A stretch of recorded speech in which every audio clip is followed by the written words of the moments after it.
Salut la team! Alors comment ça s'est passé la respiration diaphragmatique? J'espère que vous avez eu le temps de pratiquer et de vous familiariser un petit peu plus avec ce mouvement.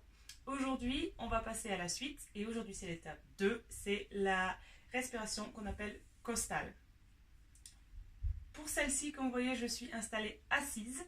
Comme je vous ai expliqué dans la première vidéo, j'ai glissé la petite couverture sous les fessiers pour un petit peu plus de confort. Et je pense que pour vous démontrer, je vais tourner. Donc, comme son nom l'indique, la respiration costale, c'est ici, les côtes seulement. Ce n'est plus le diaphragme qui va descendre et remonter pour faire rentrer l'air. C'est l'expansion et la fermeture des côtes qui va agir comme un soufflet et qui va venir remplir les poumons d'air dans la partie médiane. C'est un petit peu plus compliqué à mettre en place parce que c'est plus compliqué à isoler les côtes, on a moins l'habitude, mais ça ne veut pas dire que c'est impossible. Je vais vous donner 2-3 conseils pour y réussir. Donc, premièrement, vous allez vous installer bien correctement et de manière détendue.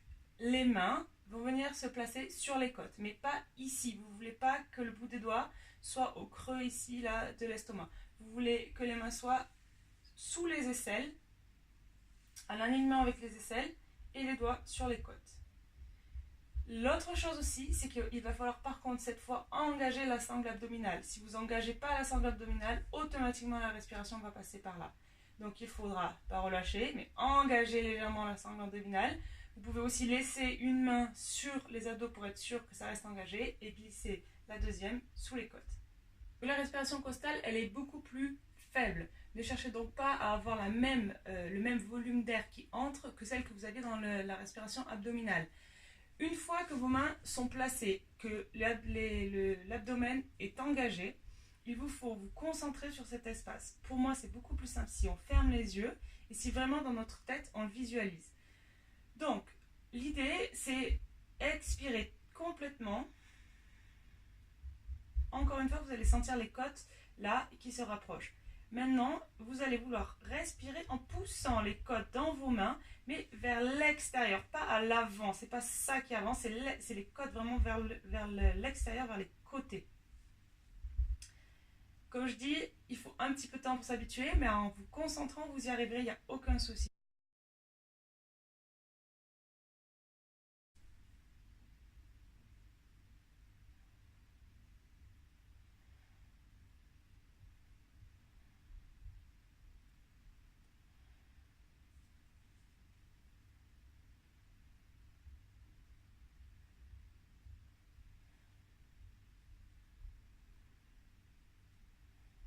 J'en profite pour vous préciser quelque chose, c'est que donc, la respiration costale, comparée à l'abdominale, elle fait rentrer moins d'air dans les poumons, vous avez dû vous en rendre compte, pour un effort qui est beaucoup plus demandeur.